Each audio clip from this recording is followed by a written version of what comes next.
Muy buenos días, hermanos, hermanas, todos los que diariamente venimos a buscar la palabra de Dios. Que el Espíritu de Dios nos acompañe, nos guíe y nos ilumine.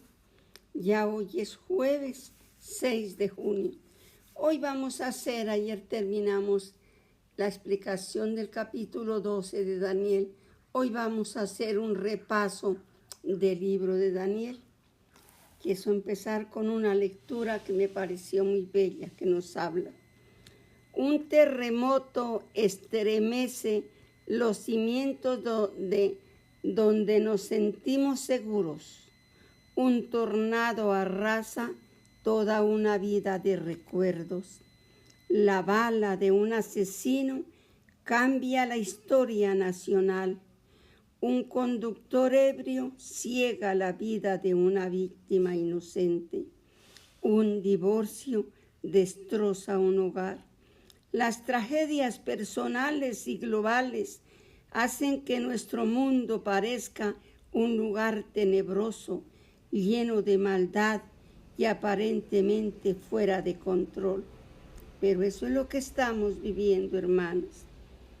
Y la letanía de bombardeos, golpes de Estado, asesinatos y desastres naturales pueden hacernos pensar que Dios está ausente o es impotente. ¿Dónde está Dios? Nos preguntamos. Preguntamos llorando de tristeza y desesperación. Hace 25 siglos Daniel pudo haberse desesperado. Él y cientos de sus conciudadanos fueron deportados a una tierra extranjera después de la caída de Judá. Se confrontó a un tirano egocéntrico y se vio rodeado de idólatras. En vez de rendirse y renunciar a todo, este joven valiente se sostuvo de la fe de su Dios. Daniel sabía que a pesar de las circunstancias, Dios era soberano y estaba trabajando en un plan para las naciones y para los individuos. El libro de Daniel se centra en esta profunda verdad, la soberanía de Dios. Dios es soberano. Después de un breve resumen del sitio que puso Nabucodonosor y de la derrota de Jerusalén, la escena cambia rápidamente a Daniel y a sus 3 amigos, Ananías, Misael, Azarías. Después los pusieron Sadrach, Mesach y Abednego. Estos hombres tenían altos cargos dentro del gobierno babilónico.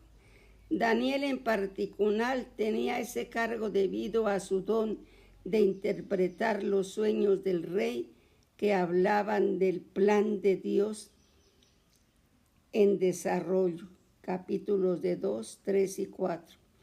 Insertado entre los sueños se encuentra el registro fascinante de 3 amigos de Daniel al horno en el capítulo 3. Debido al registro fascinante de los 3 amigos de Daniel en el horno y debido a que no quisieron inclinarse ante un ídolo de oro, los condenaron a morir quemados. Sin embargo, Dios intervino y les salvó la vida. Belsasar gobernó Babilonia después de Nabucodonosor. En el capítulo 5 nos habla de su encuentro con los mensajes de Dios escritos en la pared. Daniel, a quien llamaron para interpretar el mensaje, predijo la caída de Babilonia ante los medos y los persas. Esta predicación se cumplió en esa misma noche y Darío el Medo se apoderó de Babilonia. Daniel llegó a ser uno de sus consejeros de mayor confianza de Darío. El que lo pusieron en un puesto tan privilegiado causó el enojo de otros admiradores, quienes planearon su muerte y convencieron al rey para para que proscribiera la oración. A pesar de la ley, Daniel continuó orando a su Señor soberano. Como resultado de ello, lo condenaron a morir en un foso de leones hambrientos.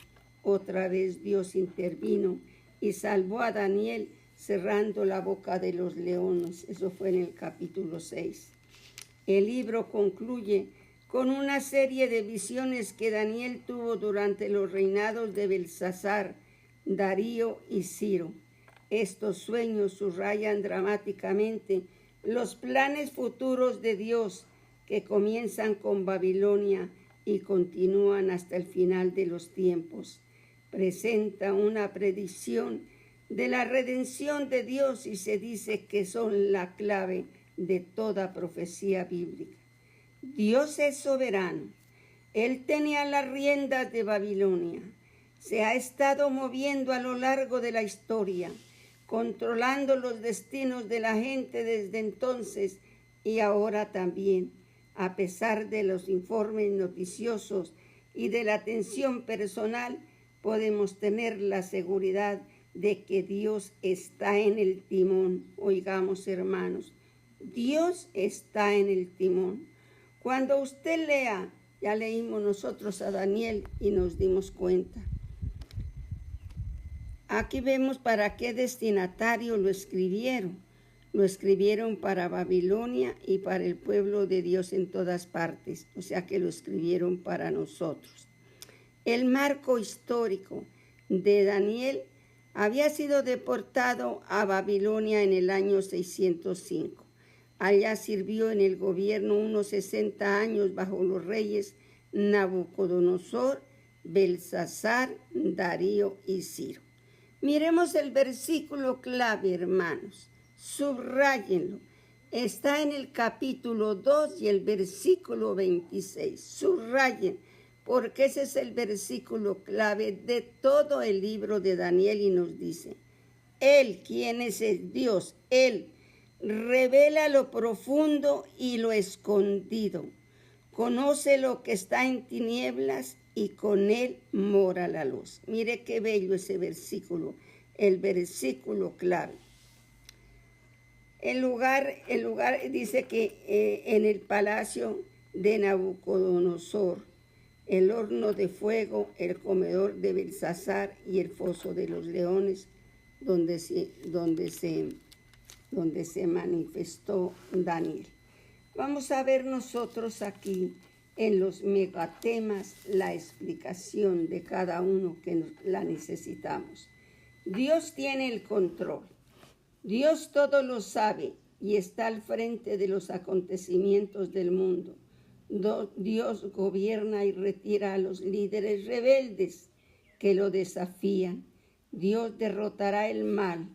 Nadie está exento, librará a los fieles que lo sigan. El propósito en la vida, miremosla. Daniel y sus 3 amigos son ejemplos de dedicación y consagración. Se determinaron a servir a Dios a pesar de las consecuencias. No se rindieron ante las presiones de una sociedad pagana debido a que tenía un propósito claro de la vida: la perseverancia. Daniel sirvió durante 70 años en la tierra extranjera, hostil a Dios, y nunca cedió en cuanto a su fe en Dios. Fue leal, persistió en la oración y no tuvo interés en obtener poder para su gloria. La fidelidad de Dios. Dios fue fiel en la vida de Daniel. Lo liberó de la prisión, de un foso con leones, de los enemigos que lo odiaban. Dios protege a su pueblo y trabaja pacientemente con él. Entonces, ¿qué hacemos? Imitar a Daniel para que Dios también esté con nosotros. En el punto A de la vida de Daniel nos dice: mientras Ezequiel ministraba a los cautivos en Babilonia, Daniel fue reclutado como consejero del rey de Nabucodonosor. Con la ayuda de Dios, Daniel interpretó 2 de los sueños del rey. Sus 3 amigos fueron rescatados de una muerte segura en el horno de fuego y Daniel fue salvado del foso de los leones. Vamos a mirar aquí que nos habla de un clima de la época. El pueblo de Judá estaba cautivo en una tierra extranjera y se sentía descorazonado. Ellos sufrieron mucho con la llevada a Babilonia. El mensaje principal: Dios es soberano sobre la historia humana, pasada, presente y futura. O sea que lo tenemos a Él. ¿Por qué no confiamos en Él? La importancia del mensaje: debemos pasar menos tiempo preguntándonos cuándo sucederán los acontecimientos futuros y más tiempo aprendiendo la forma en que debemos de vivirlos ahora. Miremos y oremos. El primer sueño que interpretó Daniel de una figura muy alta y que ese cumplimiento, esa interpretación se cumplió tal y conforme, eso ya está cumplido. La gran imagen en el sueño de Nabucodonosor representaba los 4 reinos que dominarían como poderes mundiales. Reconocemos a estos imperios como el babilónico, el medo-persa, el griego y el romano. Todos serán aplastados y terminados por el reino de Dios. Miremos las partes como él le dijo. La cabeza es de oro y representa al imperio babilónico. El pecho y los brazos son de plata y es el imperio medo-persa. El vientre y los muslos de bronce del imperio griego. Las piernas y los pies, hierro y barro cocido, era el imperio romano, que nosotros sabemos cuánto duró ese imperio romano. En la parte B de las visiones de Daniel nos dice, está del versículo 7 al 12. Daniel tuvo muchos sueños y visiones que no comprendió. Soñó con 4 bestias que representaban los 4 reinos del mundo, y con un carnero y un macho cabrío que representaban 2 de aquellos reinos en mayor detalle. Las visiones de Daniel revelan que el Mesías será el gobernante de un reino espiritual que vencerá y dominará todos los demás reinos terrenales. Ese Mesías ya vino cuando el sueño de Nabucodonosor no había venido, pero ese Mesías ya vino, Jesús de Nazaret.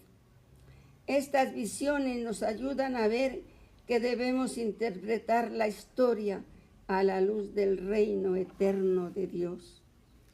Todo no falta de cumplirse de Daniel, sino la última semana de los 7 años, del reinado del anticristo. Quiero leerles que encontré en otra Biblia que nos habla qué hacer en situaciones extremas. Quiero compartirles, hermanos. Generalmente, cuando nos acordamos de Daniel, pensamos en un hombre muy joven que fue llevado a Babilonia junto con algunos de sus amigos. Pero el libro de Daniel abarca aproximadamente 70 años de la vida de ese gran hombre de Dios. Según los mejores estudiosos, tenía 76 años de edad durante los acontecimientos que se relatan en el capítulo 4 al 5. Durante el transcurso de toda su vida, Daniel fue siempre un hombre íntegro y de gran fe, ya sea interpretado el sueño del rey, leyendo y explicando las palabras que aparecieron escritas en la pared durante un banquete o evidenciando sorprendente coraje en la experiencia sobrenatural en la cueva de los leones. Daniel siempre tuvo absoluta certeza de que Dios no lo abandonaría y retribuía esa fidelidad, siempre tan fiel el Señor. No hay testimonio más poderoso en la faz de la tierra que la demostración de fe y de confianza en Dios de un cristiano en crisis. En la Babilonia que vivió Daniel, 2 reyes, Nabucodonosor y Darío, cuando estuvieron frente a frente, aprendieron enseguida cómo sus dioses paganos eran frágiles y débiles comparados con el Dios del profeta. ¿A usted le gustaría honrar y glorificar al Señor como lo hizo Daniel? Una de las formas de hacerlo es reaccionando como profeta frente a una situación extrema de crisis o conflicto o en unas circunstancias en la que fue tratado injustamente o acusado falsamente. Si deseamos que Dios sea alabado cuando enfrentemos una dificultad, precisamos depender de la gracia y de la ayuda del propio Señor para que recibamos sabiduría y reacciones correctamente. Recuerde también que su reacción frente a las situaciones difíciles está siendo observado por los hijos, por su cónyuge, por sus familiares. ¿Cuál es el legado que sueña dejarles? Padre lindo y precioso, ayúdanos a imitar a un Daniel fiel, que renunció hasta en la comida, papito Señor, porque quería hacer la voluntad tuya como tú lo había mandado. Enséñanos, mi Rey, enséñanos, papito Dios, para que nosotros seamos obedientes, tal y conforme nos lo ordena. Queremos depender de ti, Señor. Queremos confiar en ti y sabemos que cuando confiamos en ti y permanecemos en ti, todas las cosas nos ayudan para bien. Quédate con nosotros ahora y siempre. Amén y amén.